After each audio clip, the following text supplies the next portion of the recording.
Hello, Curvis. This is Jemmy Lagonier of Flintstone Media, your host and producer of the Curve the Cube podcast.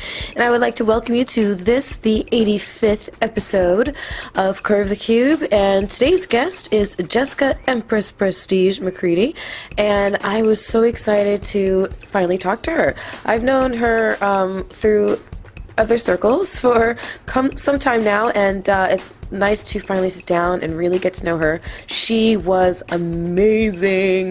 This is definitely one of my favorite conversations I've had yet to date. I had an absolutely fantastic time talking to her.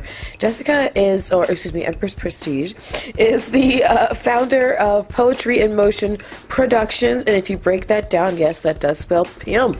She is, so like I said, formerly known as Jessica, now known as Empress Prestige, and she certainly knows a thing or two about doing her own thing. She began what started as an unformed idea mass 4 years ago and worked it into what is now a thriving repeat project of her own unique concept called ChoreoPoems. These are forms of dramatic expression that combine poetry, dance, music, and song, as she writes. And she conceptualizes the overall story arc. She then directs the talent and, finds and directs the talent and produces the overall program at the Improv. Is pretty awesome. But what makes her plays so unique is that she leaves a lot of the creative license for each role and its expression to the individual player. So essentially the cast writes, it's an amazing concept. The cast writes much of the content and she then threads it together into her cohesive, intelligent expression of just an overall story. It's really impressive, and I can't wait to finally see it. Her next project is the fourth installment of the of Pleasant City Thee I keep wanting to say choreo program for some reason, but Pleasant City Thee ChoreoPoem, and it'll be shown at the Palm Beach Improv and the Mozart Theater. So she's working right now, finalizing the cast and getting the production, like the rehearsals and all that stuff going. So that should be coming down soon. So she's also working to bring her piece into the form of film and call it The Movie. So her storytelling has community and cultural purpose for the enjoyment and education of every generation. Her diligence and humor and her passion, and just her personality, all of it. She's a true inspiration. I really enjoyed talking to her, and I feel like you're going to really enjoy listening to her. So be sure that you follow her all over the internet. Just Google Empress Prestige and you will find her, Facebook and whatnot, and look out for this production to come to light. Pleasant City Thee ChoreoPoem. What's the program again? Darn it! Anyways, this episode of Curve the Cube is sponsored by my good friend, the one who maintains my lovely locks, the one and only Miss Janice Massey of the Janice Massey Salon. Her salon is a boutique-style natural hair studio, and really the only one of its kind in West Palm Beach. She specializes in natural hair, transitional hair care, and creative styling. She does such an amazing job when she gets creative. She does just such incredible things. She's a natural talent. I love her. She provides really superb service. Oh my gosh, that's hard to say too. And she services unisex clients. So go see her if you want to start getting some locks or some braids, twists, all that good stuff. Go check her out. You can find her on Instagram at Jan Massey Hair, at Lotta Massey, on Twitter at J Massey Salon, and Facebook as Janice Massey Salon. And if you Google thing again, you still can't find it, just look in the write-up because it's always there. Thank you to DJ John Hitta for my music beds as always, and please follow Curve the Cube on all of the interwebs. I also want to direct your attention to WordPress for the blog. Go to WordPress and search for Curve the Cube for the blog. I also want to direct your attention to Patreon. I love my sponsors, love them, and thank them so much for their support. But in order for me to continue to provide this awesome podcast, at least I hope it's awesome, to you for free, there are a couple other costs that I could always use some help with. So I started a Patreon. So go to Patreon, it's patreon.com/curvethecube to lend a little bit of support. there's no amount too small, and I always appreciate everything. As always, I also always appreciate my listeners and my guests. And so thank you to today's guest, Jessica Empress Prestige McCready, for being my wonderful, wonderful guest and telling me and my listeners all about her ChoreoPoem projects. She is fantastic. Look up Poetry in Motion Productions and go see her play. Enjoy. Curve the cue will now initiate.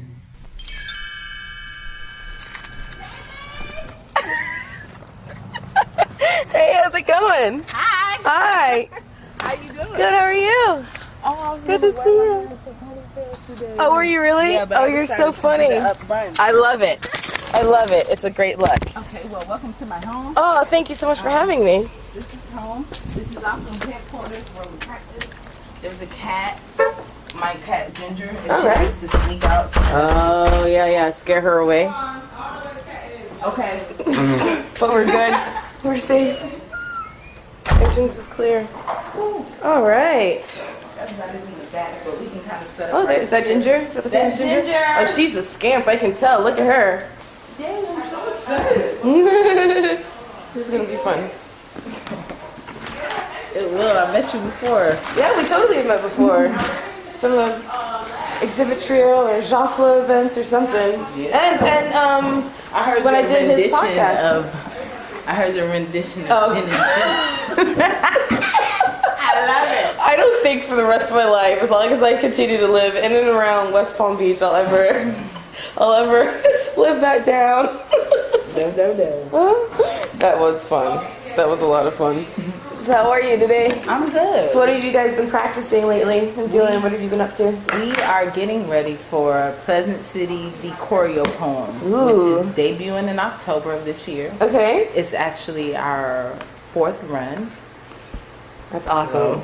That's Really exciting. about that. Yeah. And we're making it a movie. Oh my, stop it, no way. Yep. So as soon as we're done with our, as soon as we do a theater in October, we're going to start filming the movie portion of it. So that's big. We've never done that before. Oh my gosh, that's so exciting. That's new territory. Are you gonna like put it up on YouTube, or what are you gonna do with it, or is it like I don't know. I'm making it's gonna be the introduction of a series of web series and just different shows that you can actually see people. So we can do it on YouTube, of course, but we're working on a network so that. Oh my gosh, that's so exciting! We're working on a network, so we plan on taking ChoreoPoems over. We plan on taking over the world with ChoreoPoems. And song and dance and poetry. So that's what we're working on now: the Pleasant City Thee ChoreoPoem and Pleasant City Thee movie. Wow, that's so exciting! So when you say we, do you mean Exhibit Trio? You mean your poetry production house? We have Poetry in Motion Productions, which I love. Pimp. I love that. So pimp. In a world of pimps and hoes. EUX. There you go. Yeah, you know, You're so funny. What was the great women? That's you know? so funny. That's so funny. Hey, Shafla, what's going on? No, well, we actually have Exhibit Trill is knocking things over in the corner over there. Exhibit Trill is my big brother. Yeah. Let's say that. Yeah. Exhibit Trill is my big brother, and Exhibit Trill works. It's like we're kind of like we're a body. So Exhibit Trill would be one hand. Yeah. And then Poetry in Motion Productions would be another hand. Yeah. And then like RBG of South Florida would be a leg, and whatever else we do would be another leg. So it's where we all work together. But Exhibit Trill would definitely be in the mix of everything that we do, because it's the founder, which is Jason. He's in the play. So he's a member of the NOM. And while we're at it, what does that mean, member of the NOM? Yeah, please tell me all about the show and everything. Okay, well, the NOM is not a man. So it's a portion in the play, and it's called F the NOM. Okay. And there's a part of it that says basically, I thought your job was to protect and serve, but you treat us how you want and not how we deserve. It's a sham. The governing agencies of our land don't give a damn, and they're so inhumane they're referred to as not a man. I'm filled with disgust. Just know the government don't give a fuck about us. So you got that, and that pretty much sums up the NOM. the powers that be that treat us so inhumane. Right. It's inhumane the way that we're treated these days. So we prefer to call him not a man. The opposite of a man, the nom. Gotcha. So, you know, instead of NWNA and saying fuck the police, you know, it's fuck the nom. Gotcha. Checks and form. So, but yes, so we have the nom, and Jason, who is the founder of the exhibit trail, is playing a member of the nom. Rewind to episode 69. That's right, Jason, right? 69. To learn about exhibit trail. I want to say your regular episode was around the mid-20s somewhere. Episode number 25. He knows. Hey, I'm gonna know too. What number am I? You're going to be 84, but I did a special bonus episode quick this morning, so you're number 85. 85. I like five. So how did the idea for this whole show get started? You said this is your fourth run? Yeah. When was the first run? The first run was 4 years ago. Okay. 4 years ago. So it's about 2012. Okay. And I was at the point where I had started doing poetry. I started off being a dancer. Let's start off there. Dancing was my thing. What kind of dance? Hip-hop. So I grew up in Palm Beach, and I danced in high school. I danced in college. I love dancing. And then in 2011, I started going to poetry spots. And I wrote a couple poems, and I was a banger. Like, people loved me. And I was like, word. Nice. Woo. And then I wanted to mix in, like, I know I like dance, and I know I like poetry. Yeah. And so I was like, why not? This is crazy. Somebody hit me up. My friend Keisha, she hit me up. She sent me an email, and she was like, look what the Improv has. And the Improv has a thing where you can, I'm giving away game right now. Yeah. The Improv has a thing where you can actually do a fundraiser for something, and they'll give you the Improv for free. What? They'll give you tickets. What? They'll book the space for you, and it's yours. What? You just have to sell a certain amount of tickets. Stop it. It has to be for a good cause, but I didn't have a nonprofit. Like the Improv. I'm thinking the Comedy Club Improv. West Palm Beach, Florida. Stop it. My first show. What? She sent me an email. That's a huge venue. Right? And so she sent me an That's email. like big time. And she was like, call these people. And I was like, now this is before I was just doing some poems. I had a dance team. Yeah. Because I ran a dance company. That's where it started with little girls. And so I was like, okay, I'll call them. So I called them, and they were like, we do fundraisers. So if you want to raise some money, then you can raise some money like this. So I sat on it for a couple days, and I was like, what are you going to do with you got to think about this. You got to think about it now. It's like all of a sudden you have this huge opportunity. Why not tell a story with what you love? I like music. I like dance. I love poetry. I love dance. So I love all of those things. Why not tell a story with all those things, right? That makes sense. I know people like me a little bit. I'm doing my poems, so maybe I can get some poets and some dancers. Absolutely. Let's mix it up and let's tell a story. And I thought about, I danced in college. And in college, we pretty much, there was not a theory, but there was a way to make shows. There's a process. I learned that process. Yeah. So it's basically like a dance show. Except, and if you add a little poetry in there, you add a little something, it's a play. Right, it's just longer. So I went from making 7-minute shows to like an hour and a half. Oh my God. So I started calling people. I called like 4 people, and I was like, you want to do this with me? Like people who were like heavy hitting that around that time. So I was like, you want to do this with me? You want to do this with me? A couple people told me no. A couple people like, maybe, you know, but I pretty much overall got like a good feel about it. Yeah. And then that was it. Okay.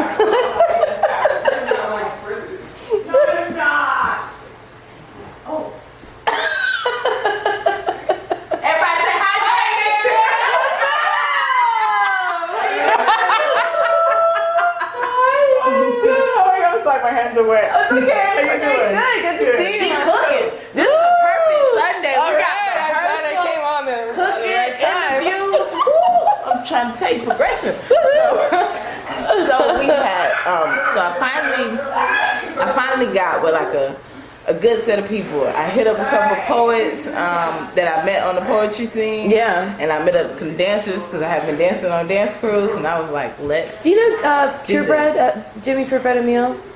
Yeah. Okay. Cool. He's the bomb. He is the bomb. He is, and he's inside and out. He's just an awesome guy. It's like he's been on vacation for a minute. Yeah. But I cannot wait until he comes back. I know, he's so great. And if he's listening, I really want you from Pleasant City. There you go. That wasn't a hint. That was call me now. Call me now. I know, but he's fire, and he's one of the poets that I actually, if we talk about like how I started in the poetry game, we should get to that because it's interesting. Yeah. But he was one of the first poets when I used to go to Dolce Vita.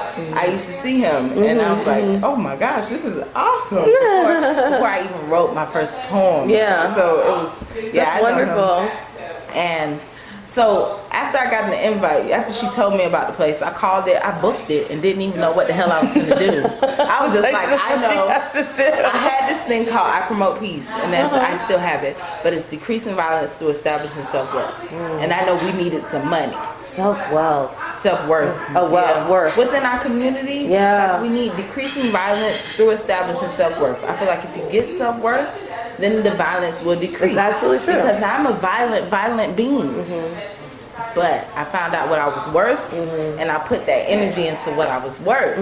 So now, I don't really have much time to be violent. Well, it's because you don't have as much time to be violent because you're off doing things you need to do. You realize you have a lot more to lose when you realize that you have a lot, that you value yourself a lot more.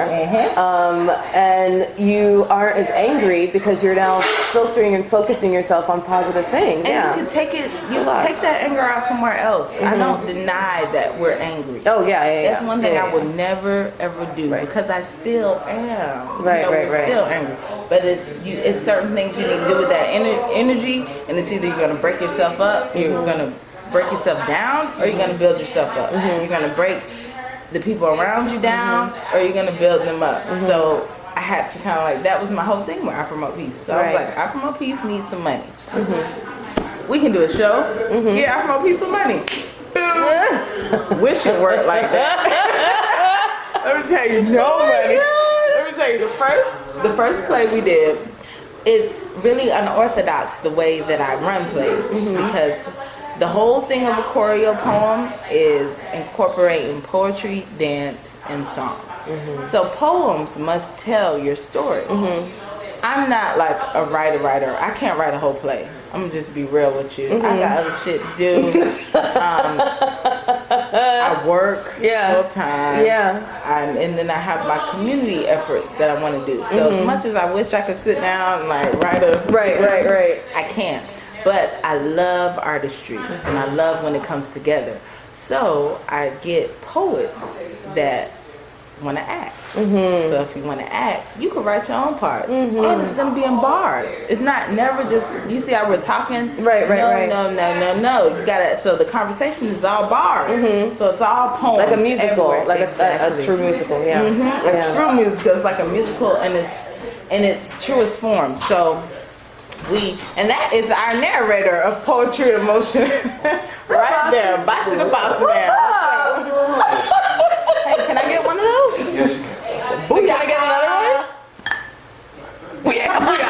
Best interview ever. Best interview ever.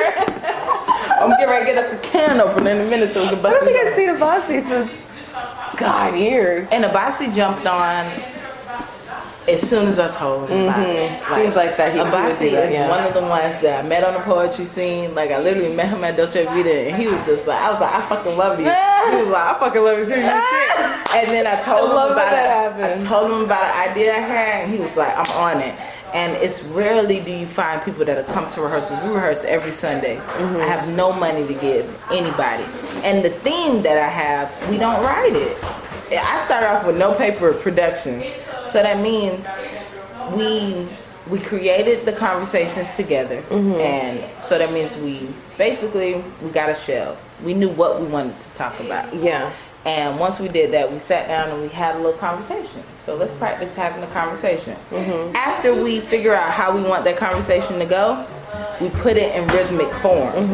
So it's not written down until after it's in rhythmic form and it's perfect. So for a long time, there's no script. and you got to go off what you've been writing and what you've been doing. So that's new. And do you record it, or you just go off of you just Sometimes we record. Sometimes we record. Yeah. Sometimes we don't. Yeah. And I have I'm a little stickler when it comes to my vision. Okay. And I do believe that if you want to be here, then you have to be an artist and you have to be serious about it. If you want to write your part and know your part. You get what I'm saying? And then if you don't know it, then we'll just have to figure it out the next rehearsal. But overall, I've had a good run with poets who actually come, write, know it, and then we build after that. So where were we? Well, I actually want to go back to something. I found it very interesting because you called it choreo poetry. A ChoreoPoem. ChoreoPoem. But they also referred to it as a play. And the reason I find that very interesting is because when I hear the word play, I'm thinking of a script start to finish that's hundreds of pages long. There's a story. There's this full story arc, et cetera, et cetera. Plot lines and da da da. So, but when I think of poetry, I think of one piece and another piece, And so when you're describing bringing in musicians and poets and dancers and stuff, I'm thinking, okay, variety show, but you called it a play. So I'm trying to marry the two, like what my brain built and then what the word play means to me. I find it very interesting. Is there an overall story arc for the whole thing? Okay. There is. Okay. So we have let's see. So my mind thinks really interesting, but it takes a whole bunch of little things to make a big thing. Okay. So overall, we have a storyline, and with Pleasant City, it's basically about a group of kids who live in Pleasant City. That's close to. Are you familiar with Pleasant City? No. Okay. Wait, am I? Let me go get my can opener so we can open this. Hold on, time out. I'll be right back. Okay. Can opener run.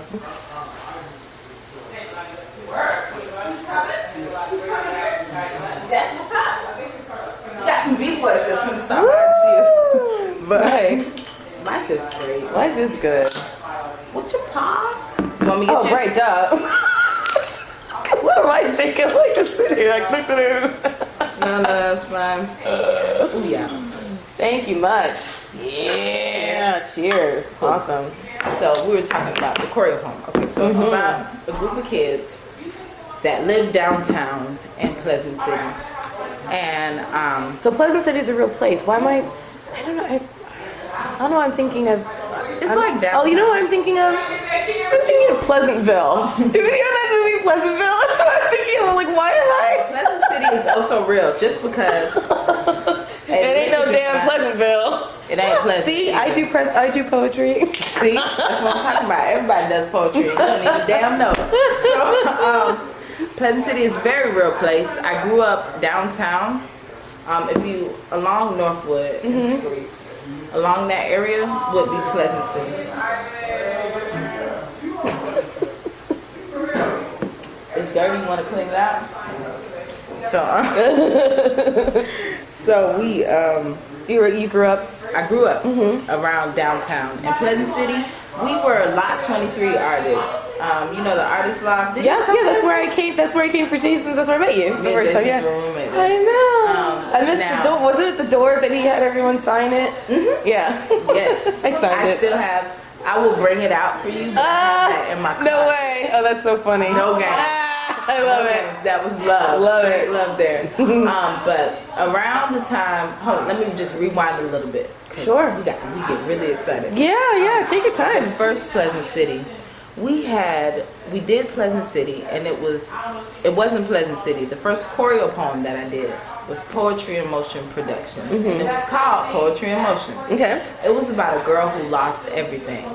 She was a stripper. I had this thing. I always wanted to be a stripper, but I was too fat, right?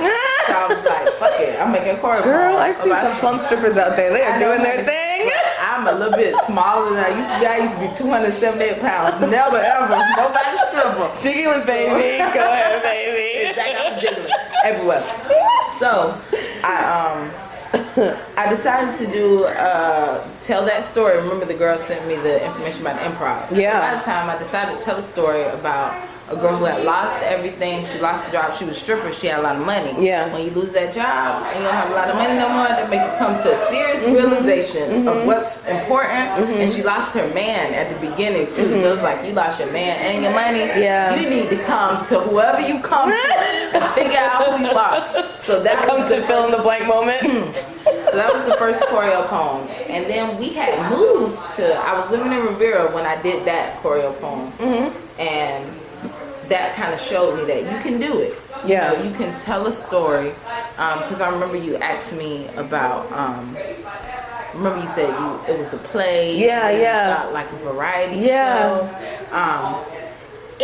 It's a variety show that tells a story. Awesome. Let's say that. It's a variety show that tells a story. So in our dialogue, we speak in bars. So we're rhyming as we speak. But in the middle of that, if there's a song that relates to that emotion that I wrote or somebody else wrote, then we'll throw a song right there. Yeah. You know, I'll talk to you and I'll sing a song to you. Yeah. Except I'm just going to sing to you everything I want to say. Oh my gosh. Or I'm going to so excited for this. Exactly. I'm going to spit a poem to you. Yeah. Except for the things I want to say. I like for it to be highly conversational. Oh, that's okay. Really, it's really not that bad. The recorders are pretty good. They'll freak out, I promise. I just like to. Run your house, girl. No. So, no, it's just like, I like to hear myself think. I have to. Gotcha. So, Gotcha. where was I? You were talking about about the story arc of the girl and... Oh, yeah, she lost everything. So then she came to find herself. She found herself.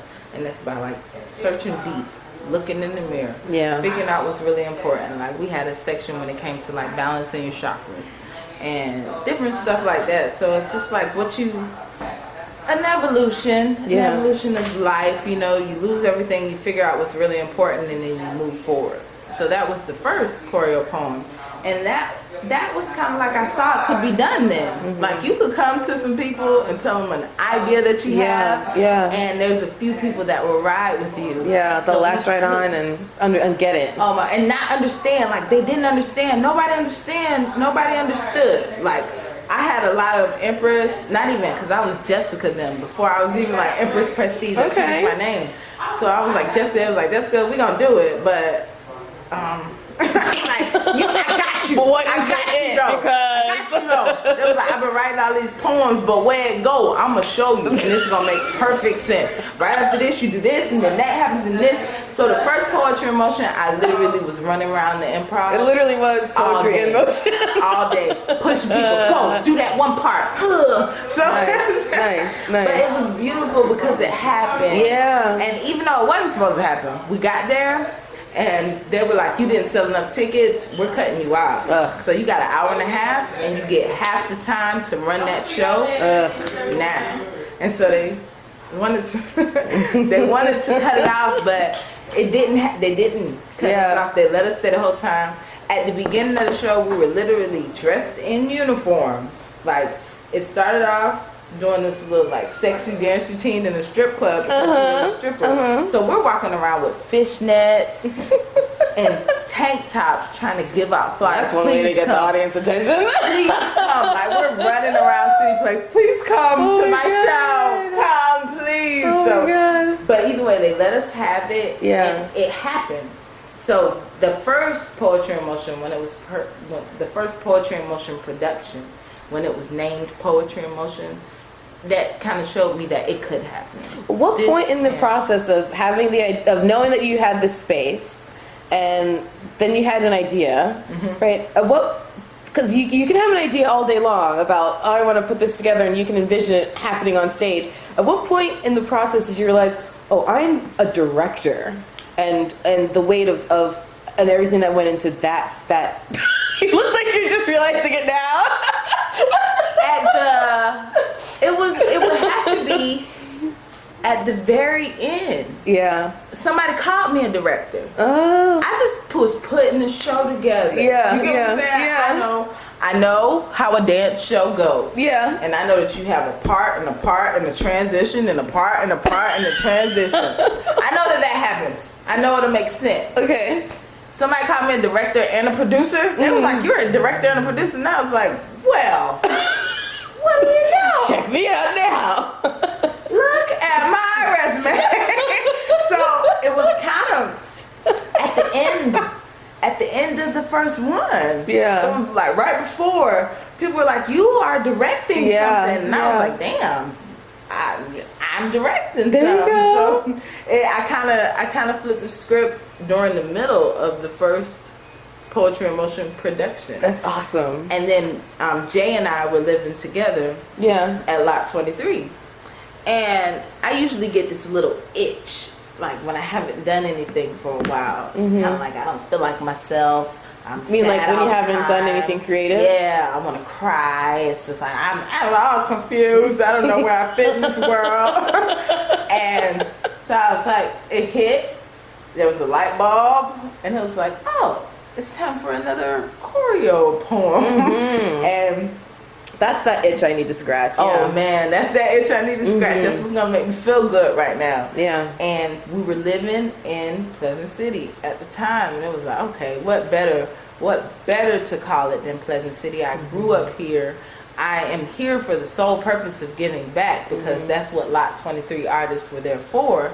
So why not put something with the city that I came from? And with the city name like that, no matter what the story is about, there's like an automatic embedded irony. Like no matter what it's about. Gosh, that's just a one place from the universe. Right. Right. And then the thing is, the city isn't that pleasant when you actually look at the storyline, because it's about a group of kids that were basically, they live downtown. And if you go downtown, a lot of the kids that are down there aren't really focused on the bigger picture. You know, they're trying to get money, they're trying to live, they're trying to fly, they're trying to stunt. And they're thinking about today and less about tomorrow. So we chose to focus in on a group like that and have that group go through something where the nom, not a man, directly affected them. It directly affected a member of their crew. So when you piss a group of youngsters off like that, what do you do? And in the play, we have the youngsters connecting with our elders, because that's what we believe we need. So 100% agree. Link up with the elders, and after they link up with the elders, that's when they are successful at hitting the nom at the pockets, because we believe in economics. So we hit the nom at the pockets. We stopped spending and we kicked the nom's ass. Overall, the moral of the story is to kick nom ass. You know, we don't, being docile it's not the time for it. We like to, in the play you'll see we strategize. We think about what we're going to do. We work together, and then we work together under wraps. And then we have a plan that we kind of, what's the word? We have a plan that we use. We have a plan that we use, and we implement that plan. And then once we implement that plan, that's when we kick the nom's ass. So it's like we don't kick the nom's ass in real life. The nom kicks our ass. On a day-to-day basis. Was there? So you said you wrote this in 2000, or put this together in 2012, right? Trayvon Martin. I was going to ask what was the Trayvon Martin. He has to be. Trayvon Martin would be what started me off in like a giving a damn about anything politically or socially. Before, I used to be on some, I was just trying to get money. I was trying to shake it. I was trying to dance. I was living on cloud, you know? I didn't really care. It didn't really, I didn't care enough for it to reflect through my artistry. So, I did that. And then Trayvon Martin happened, and I did an open mic night there. And then I just started seeing like all of this injustice. And one day it came, it was like Pleasant City, and this is what it's about. And then the nom came. I don't even know where the nom came from. I was just like, I was writing one day, and it was like, I thought your job was to protect and serve, but you treated, this is what the play's about. There you go. This is it. There you go. This is it, Jay. Yeah. And then like Jay, he was definitely like I can see in that. my corner. Like, Absolutely. That's it, Jesse. That's it. Absolutely. Right there. Absolutely. That's it. What was your favorite part of the whole process of putting that first time putting that show together? What was your favorite part of that process? When my cast members saw what it actually was. Because this is something, the ChoreoPoem and the way that we write and the way that we create hasn't been seen before. Yeah. So, which is why I was like, I'm trying to figure it out. What are you? Exactly. Yeah. Imagine having a cast full of people that are on the cast that don't know what it is. Yeah. And it's like, you want me to get on stage? I don't know what it is. And it's like, I just thought of it. It's new to me too. But listen, just vibe with me. And the good thing is, it's so new. The audience won't know if it's right or wrong. Nobody knows what this is. I don't even know. Okay, let's just do it. Whatever happens, So, it would have to be, we were outside at Gaines Park the first time before, and this is even before it was Pleasant City, when it was Poetry and Motion Productions. We were outside, and my dancers, I usually don't have the dancers practice with the poets because I have to pay attention to everyone. So if the poets are there, I can't really fix them and dance. Yeah. So everybody had came together for a practice one night. And I was like, all right, y'all. This part, remember that little bitty part you was practicing? Do that right now. And then you do that little part that I taught you then. And then right after that, you say those 3 lines. And then right after that, you say that. So they kind of saw it. And I seen everybody's faces as they saw what was happening. And like to see members of your cast go, oh shit, it's it? It's it, Empress? What I'm supposed to wear? And it was yeah. So for the people who have been riding with you and coming to practices, because it's not light work to come somewhere every Sunday and work on when you love it and when you're doing it for the right reasons, for sure. But especially for people who don't know what it is, for you to come to practice, write these parts, still be confused, but you still come here every Sunday, and then for them to kind of see what it was, and it's like, oh, okay, this is it, this is what you're talking about. I'm okay. I got you. Nice. I got you. Nice. That was the point where it was like, it all makes sense. What was the most frustrating part of the whole process, or like unexpected, or what have you? I would say, hold on. I would say, since we have an unorthodox way of putting a script together, and poets write their own part, and everybody kind of writes their own parts.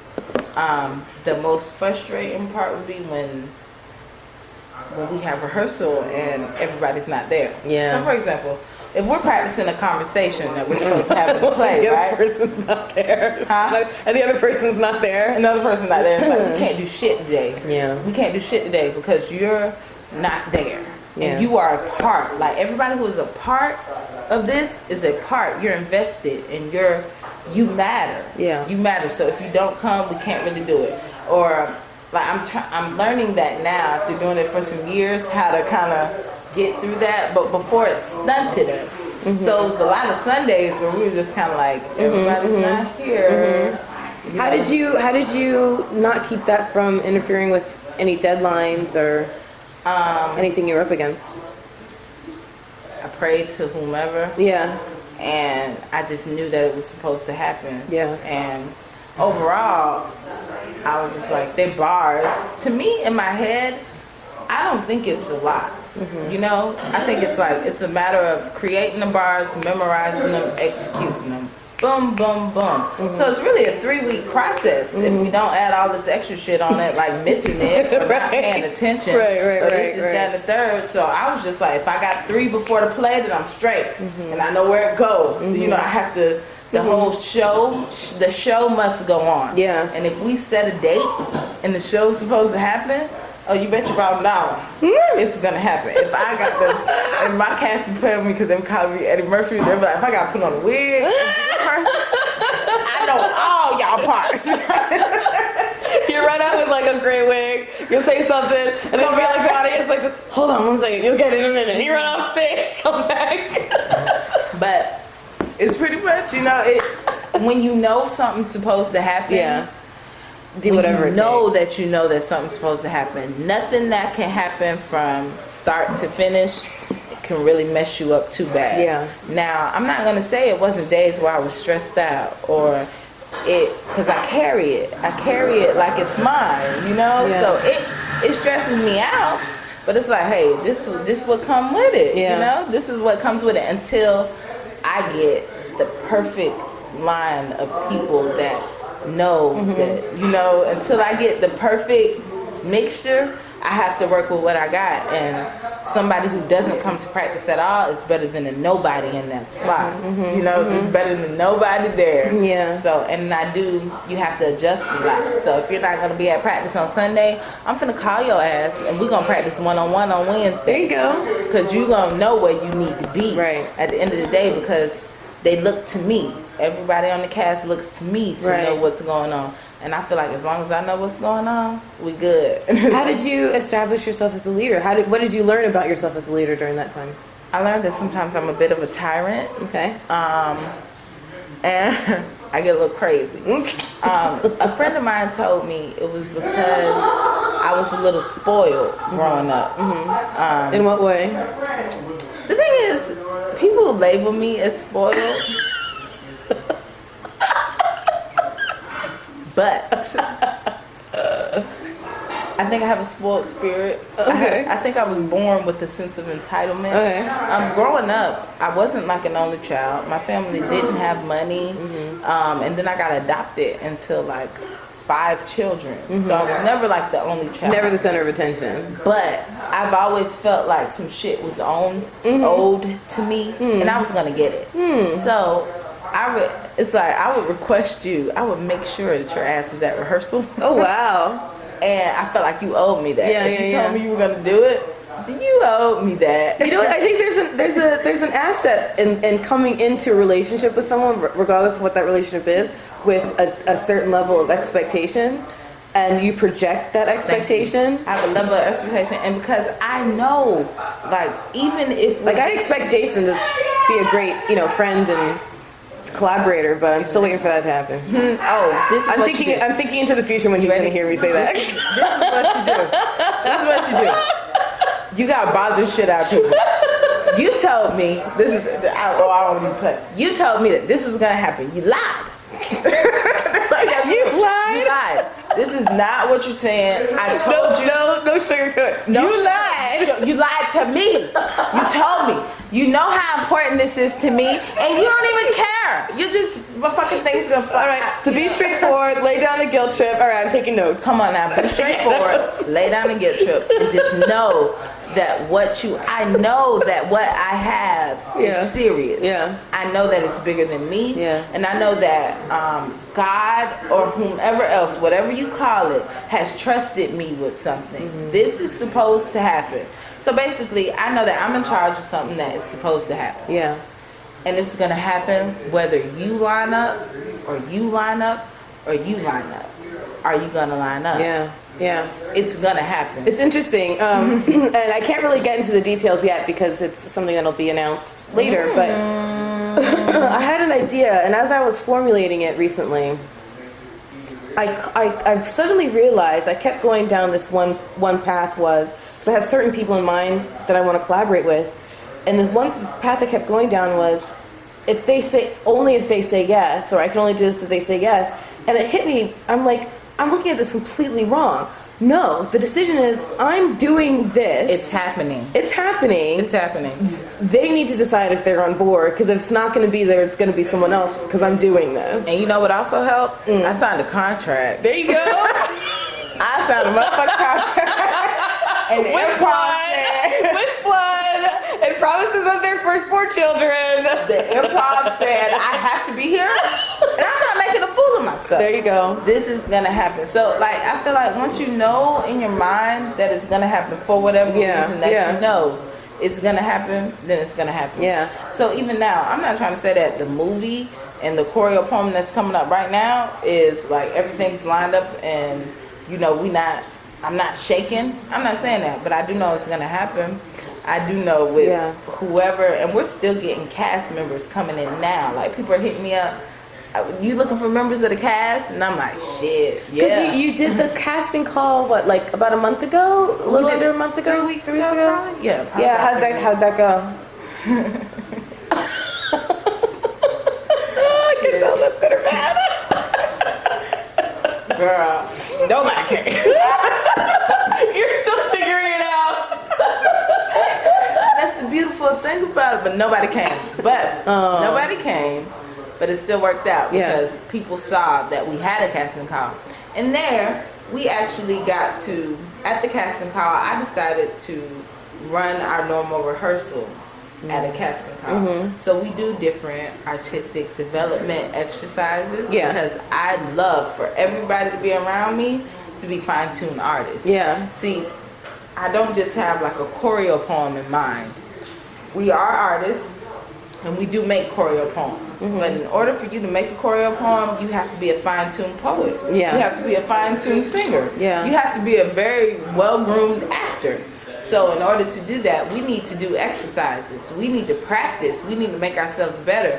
And that's something about Poetry in Motion Productions that we're starting to implement, which is practice. So we did acting exercises, and we did some tongue twisters, and we did different things that everybody could do. Yeah. So even people who weren't auditioning still got up and got to do the exercise. Yeah. And still got to do that. So it's just for, you took advantage of the time. Why not? Absolutely. Why not? You have to do something, because Poetry in Motion Productions is about our artistry. You know, at the end of the day, we are about artistry. It's a lot of artists coming together, bringing their artistry together to tell a story. So, what do you think is going to be the big difference between this fourth round and that first round? I would have to say it's my cast. Yeah. It's my cast, and it's where I am right now.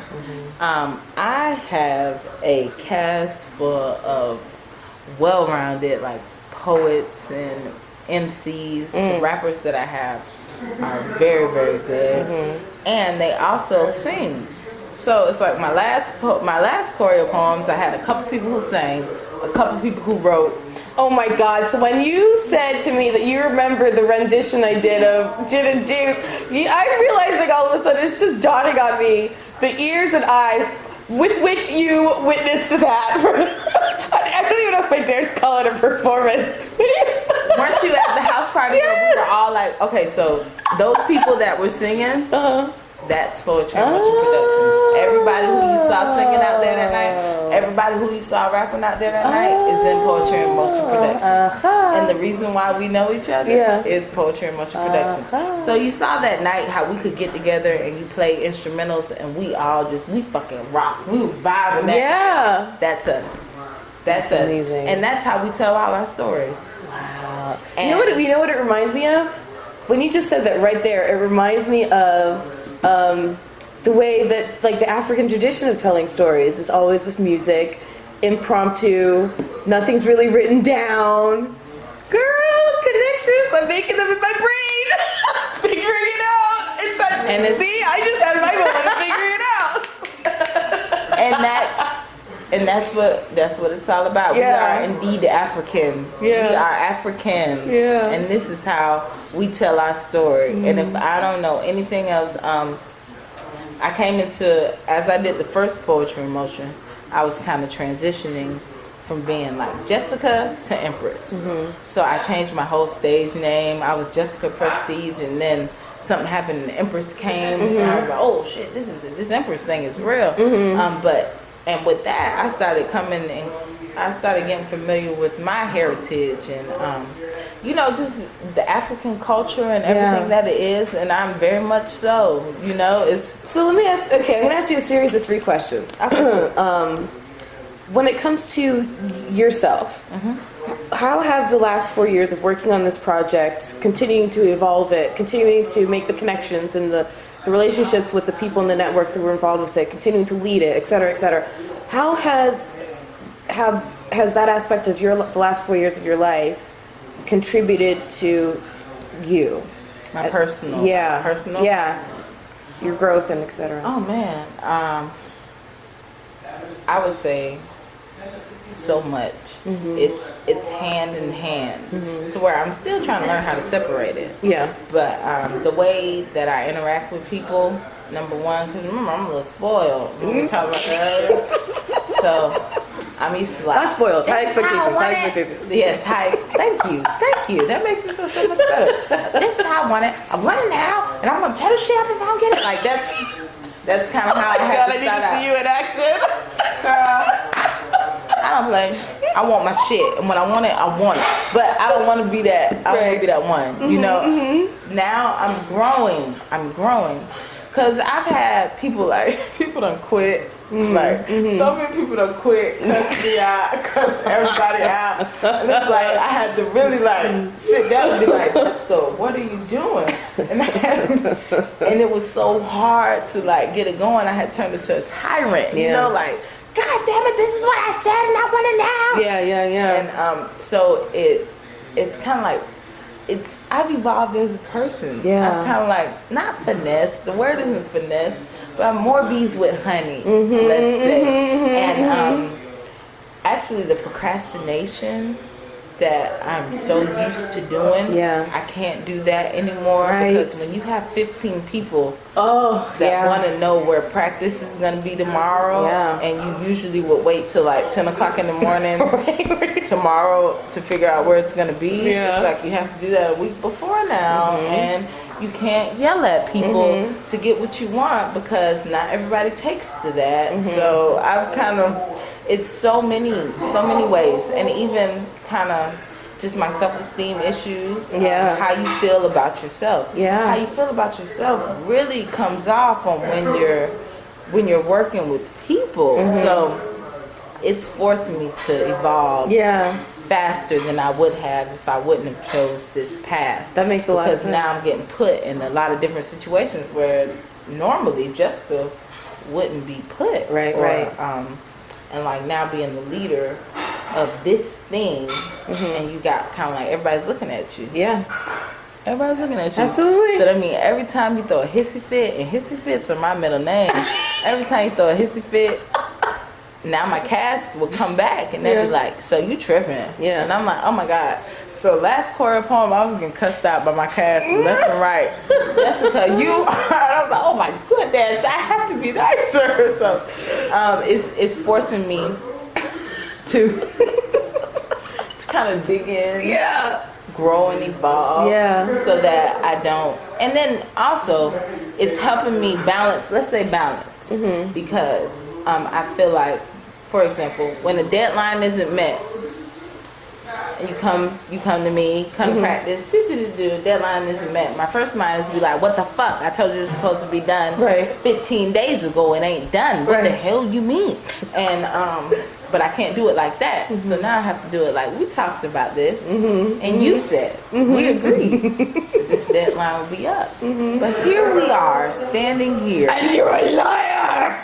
And see, I wish I could do that, but now you gotta play the game all the way. So you gotta be like, and you said you would, but you didn't. Why didn't you? Right. Now you see what this is doing. This is stopping this from getting done. So now your ways of persuasion are different. But don't get me wrong, I try that. Like I'll try it for like 3 times. But after I try it for 3 times and it doesn't work, the hammer's still the same. I get to have a little fun. So based on the themes of what your ChoreoPoems are about, and the fact that you're wanting to bring in, these different, obviously all local performers to show their stuff. What do you think is the impact of your project on the local community? The local community? Yeah. Well, the artists that get to be a part, I have an eye, like the whole like tooting your own horn thing, but I just know my strengths. I have an eye, and I'm a very, very good performer. So I perform well. And my whole thing is, if you let me work with you, you'll be as damn bomb as I am if you just listen. It's the truth, man. People, I don't do it a lot because it sounds egotistical, but when I get up and perform, people eat me up and spit me out. Yeah. It's just because I grew up watching Beyonce. Yeah. Beyonce was the type of performer. I watched B-Day, The Experience, and literally all she did was blinked her eyes twice and flipped her hair, and the Everyone went whole crazy. crowd went nuts. And I was like, how do you get that? Yeah. I was 10 years old watching her. How do you get that? How do you get that? So when I perform, that's what I perform to get. I perform to lock you. I perform to get you.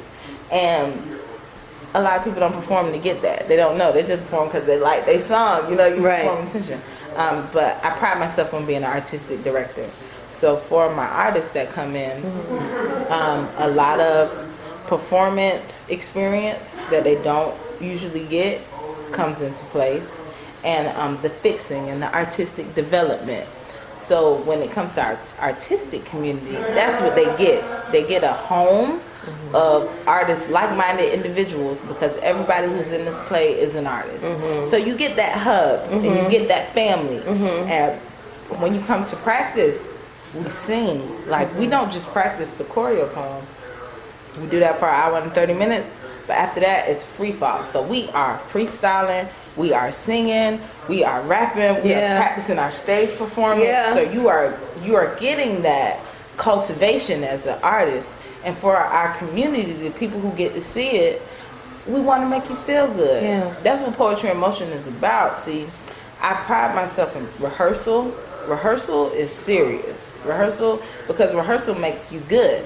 And me being a dancer, I know the value of rehearsal. A lot of times, lyricists and performer artists, they don't really know how important rehearsal is. But me being a dancer, since I was yay high, having to rehearse with people, and I know what it is to do 2 a days because we got a show coming up. I know what it is to be at practice at 2 o'clock in the morning and not want to be there and not feel good, and you still have to get up to at go 6 a.m. because That's what. So we make you feel good. We do all that practicing, and then we make you feel good. Like when you hear us, you smile and you feel what we're saying, and we're not just saying bullshit. We're saying something that's gonna help your spirit, help your mind, help your soul. So that's what we give off to our community. We give you a lot of times people just don't have quality entertainment that's not like, fuck these bitches, get this money, slap your mama. Like, that's not what we're going for right now. It's good every now and then, but you want to give people something that they can think on, because before Trayvon Martin happened, you didn't have that substance, and now here's your opportunity to make sure that's part of the continuous consciousness. And in that vein, I want to ask you the third part of the question. Excuse me. So when it comes to everything that's going on right now, and it seems like kind of not started with Trayvon Martin, but Trayvon Martin, that incident was its own splinter cell that kind of started the current level of awareness that we're all under right now. And with the recent deaths of like Alton Sterling and Philandro Castile, just adding to the very, very, very long roster. What do you hope that your show contributes to the overall conversation on that topic? The thing is, let's see. In our plays, in our ChoreoPoems, overall, we kick the nom's ass every time. We show that we come together, no matter where you're from, no matter what walk of life, but we come together, we take all of our skills, all of our knowledge, and we put them into one melting pot. And we use what we have to kick ass. So, overall, if in a perfect world, if people could kind of just grasp that aspect of using what you have and coming together with some type of unity and doing what you have to do, I would be okay with that. I would be okay with that. And then the thing that we don't have music, I feel some type of way about music. Music is so much, like, for example, I was at my brother's funeral. He was in the military and he passed. He didn't, my biological brother, and he didn't really do family like that. So nobody was at his funeral. When was this? Probably a year ago. Okay. February of, not February last year, but February year before. Okay. He passed away, and at his funeral, we were all just kind of sitting there. Even me as my brother, and I'm sad, so I'm mourning. But the minute my friend sung, tears began to fall. Yeah. Tears began to fall. Yeah. So it's like you can have a situation, but then when you start incorporating music and art, something that else. means spirit is moving now. 100%. So it's way bigger than just us singing some songs, but it's like heart and soul and spirit. Music breaks down into math, and I think math is the basis for all of creation and all of divinity, and I think music is so uniquely intertwined in all of that we ourselves, the fiber of our physical, mental, emotional, spiritual beings, will always be divinely connected to music. Exactly. That is my belief. And we are doing something that you're divinely connected to for a cause that we need. Even if everybody ain't vibing with it, if you can hear one of the songs, and you can sing that, and it can give you a little something, or even just like making people feel good. When I listen to a group that has practice and they like rocking out, no matter what you're talking about, it's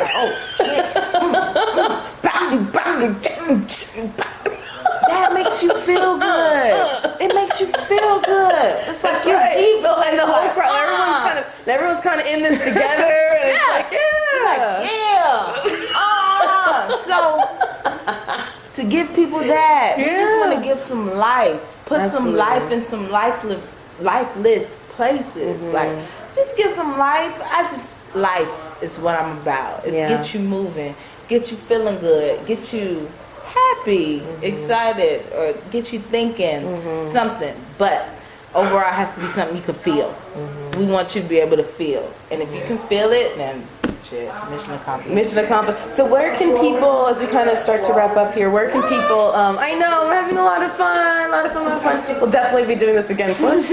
So where can people go to get information about your show or stay posted and find, Well, you can go to... Shamelessly promote yourself. Shamelessly? Oh, shit. Here we go. Everybody, get your phones out right now. And if you go on Facebook, you can look up Poetry in Motion Productions, PIMP. That would be the ChoreoPoem city, where ChoreoPoems are getting ready to start coming out the rear end here. And there's ChoreoPoems about everything, but Pleasant City is what's coming up next. So if you hit up Poetry in Motion Productions, we'll definitely be on there. Exhibit Trail is our brother, so Exhibit Trail, if you look at Exhibit Trail, if anything's happening in Pleasant City, it'll be on that Exhibit Trail page. And of course, my plays they're always related to real life. And so I have to definitely shout out RBG of South Florida, RBG SFL.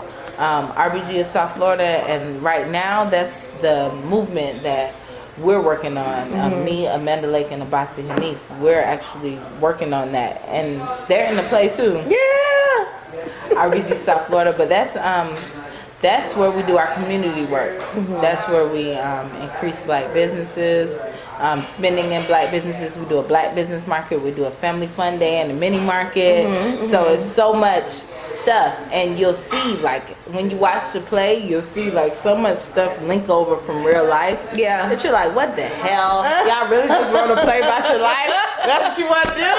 But when life is full of life, then why not make art about it? Why not put bars to it when your art and you live life? So, definitely those three things: RBG, SFL, Poetry in Motion Productions, and Exhibit Trail. If you follow those things, then you would never have a dull day in the neighborhood. True story, ladies and gentlemen. True story. Never a dull day. It's always fun. You want to sign off the podcast? It's super easy. Okay. All you're going to do is, however you want to intro yourself. So you can say Jessica or Jessica. Are we done? We're kind of, we've been recording for about some questions? Yeah, if you want to. Okay, cool. Go for it. All right. All right. How long have you been? How long? Tell me about your podcast. Tell me about I have this podcast called Curve the Cube. You're so funny that I've never. All of a sudden, I have the tables turned on me. I wasn't expecting that. I know. If I can dish it, I got to take it, right?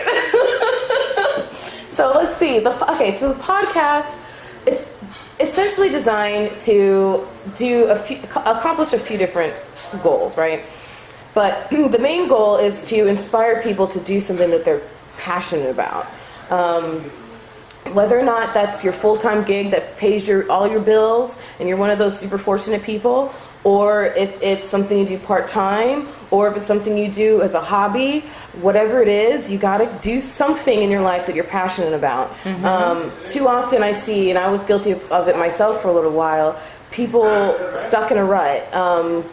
Going to their 9 to 5 every day, and then they come home and maybe just turn on the TV and just veg, and they're not going out and meeting people. And even if they are, they're still not finding that core thing that they love. You know, they may have grown up saying, loving music, or loving dancing, or drawing doodles in their notebooks, or whatever it is. Or practicing like their Beyonce in front of the mirror every day, you know? Exactly. Or scribbling poems in there. And so I want people to remember and draw back to what they love to do and know that they can still do it. And hopefully by listening to the podcast and having all the wonderful conversations that I'm having, be less afraid to do it. Because sometimes people get held back by that fear of, I'm never going to make it, or no one's going to like it, or whatever. And damn it, just fucking do it. Just do it. Somebody's going to love it. Somebody's going to like it, you know. And even if that only somebody is you, if it's feeding your soul and making you happy every day, that's what's important. That's the bottom line. Okay, so last question. Yeah. Last question. Okay. What's one of those fears that you had to get over to just do it? To just do it. That's a very good question. I got you. What was one of my fears? You know, it's funny. People would never guess this about me because of the way that I live my life. It's very, I'm very social, very gregarious, very open. I'm scared shitless of people. You would never guess that of me, but I am scared shitless if we were in the UK. Because I've had my heart broken in every single number of ways that you could possibly imagine someone's having their heart broken. So for me, you know, I got to a place a few years ago, and everything kind of happened at the same time, you know, including the introduction of this idea of having a podcast in the first place. But a few years ago, I was in this place mentally where I was so closed off. I'd just gone through one of the worst periods of my life, and I was so emotionally, mentally closed off to everybody and everything that I thought, when I had the idea for the podcast, you know what it's going to do? It's going to break me back open. It's going to force me to have conversations with people where they might just randomly start asking me questions back. It's going to force me to pick up the phone or send an email and just put myself out there and say, hey, will you be on my podcast? And just throw the dice out there and see what happens. It's going to force me to, and as it's gotten bigger and grown and taken off, like now I'm going to past guest events and continue to do this and do that and promoting and So now I'm talking to people, God forbid, in person. Like, so it's broken me. Those fears it's broken me back out of the shell that I hated so much that I had grown, to be honest with you. Yeah. Yes. And those fears that we have are fears for, I really believe the fears that we have to tackle those fears. Yes, because absolutely. in those fears is like the sunshine or the big pot of gold as people may talk about in those rainbows. Right, it's waiting there for you. It really is waiting there for you. You just have to have the courage to go get it. So when are you gonna let Empress Prestige take over Curb the Cube and interview you?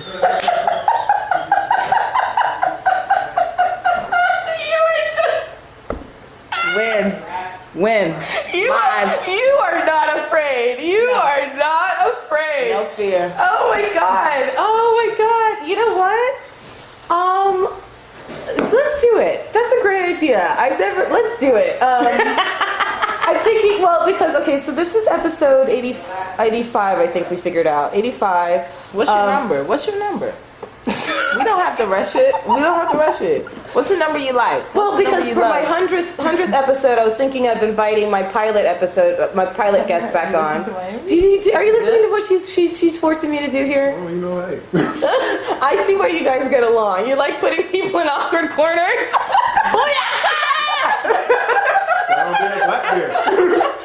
But we will. No, I'm committing on this podcast for all the world to hear that you will be granted and able to conduct, I'm totally serious, an interview. I will have a special episode where I let you turn the tables and interview me. Plot twist? Pinky promise. Pinky promise. All day. All day. Wait, what we gonna do? We're gonna fist pound it, high five it. Ooh, spirit fingers. Very good. Okay, And with that, you will now sign off the damn podcast. Oh, so you want me to shout out that? How you want me to shout out again? This is, however you want to say your name. So you can say, this is Jessica Empress Prestige McCready, or just this is Prestige McCready, or Empress Prestige Empress, whatever the hell you want to say. And this has been Curve the Cube. Okay, cool. What's up, y'all? This is Empress Prestige with Poetry and Motion Productions, and you have listened to this episode of Curve the Cube. Yeah! You're awesome! Thanks so much! You're great. You're great. Damn it! Let's talk it out. You have successfully curved the cube.